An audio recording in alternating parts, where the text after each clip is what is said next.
مسجد میں داخل ہونے کے بعد وہ جتنی دیر نماز کے انتظار میں بیٹھا رہتا ہے اس کو نماز میں شمار کیا جاتا ہے، اور فرشتے تمہارے لیے اس وقت تک دعا کرتے رہتے ہیں جب تک تم میں سے کوئی شخص نماز کی جگہ بیٹھا رہتا ہے۔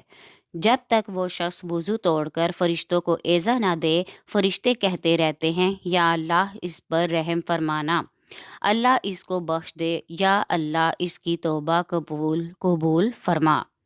حضرت ابو ہریرہ رضی اللہ تعالیٰ عنہ سے روایت ہے کہ نبی اکرم صلی اللہ علیہ وآلہ وسلم نے فرمایا، 7 شخص وہ ہیں جنہیں اللہ تعالیٰ اس دن اپنے سائے میں رکھے گا جب اس کے سوا کوئی اور سایہ نہ ہوگا۔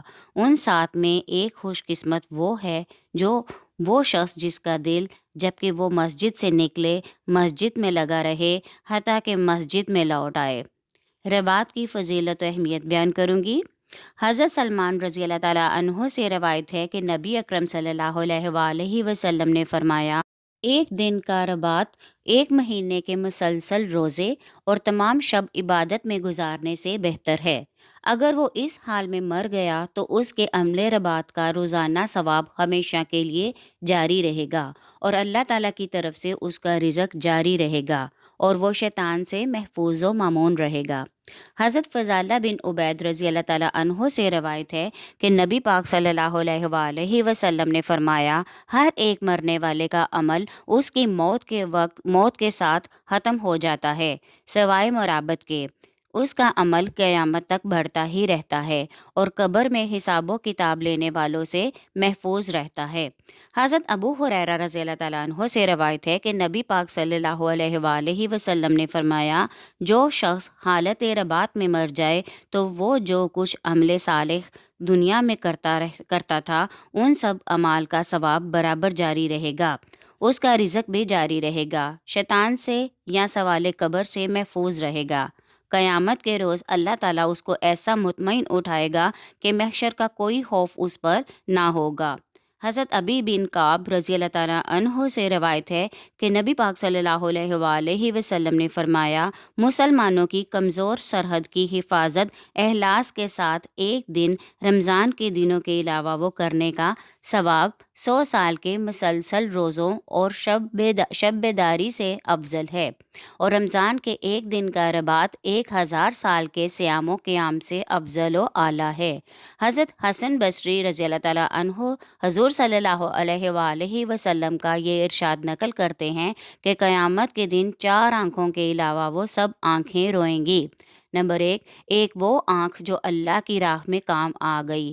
نمبر 2، دوسری وہ جو اللہ کے خوف سے بہنے لگی۔ نمبر 3، تیسری وہ جو اللہ کے خوف سے جاگتی رہی۔ نمبر 4، چوتھی وہ آنکھ جس نے مسلمانوں کے لشکر کی حفاظت میں پہرا دیا۔ حاصل کلام، ان احادیث و روایات سے معلوم ہوا کہ عمل رباط ہر صدقہ جاریہ سے افضل و اعلیٰ ہے۔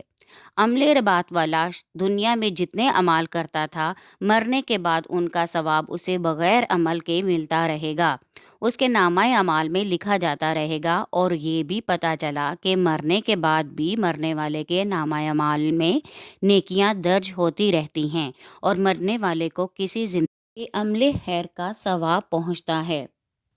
امام بیضاوی رحمۃ اللہ علیہ اپنی تفسیر میں سورہ فاتحہ کے فضائل کے باب میں حدیث نقل کرتے ہیں۔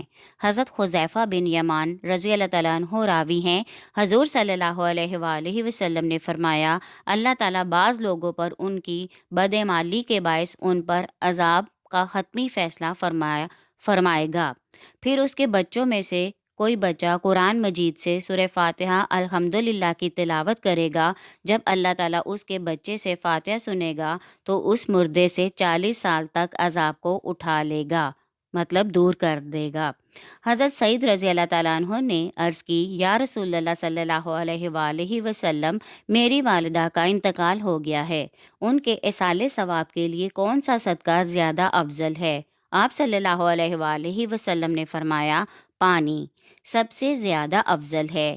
اس پر حضرت سعد رضی اللہ تعالیٰ عنہ نے اپنی والدہ کے ثواب کے لیے کنواں کھدوایا۔ ان روایات سے معلوم ہوا کہ مرنے والے کو زندہ کے عمل خیر کا قبر میں فائدہ ہوتا ہے۔ اگر ہماری آج کی آڈیو آپ کو پسند آئے تو لائک کریں، شیئر کریں اور کمنٹ میں اپنی رائے کا اظہار ضرور کریں، اور چینل کو سبسکرائب کرنا ہرگز نہ بھولیے گا۔ شکریہ۔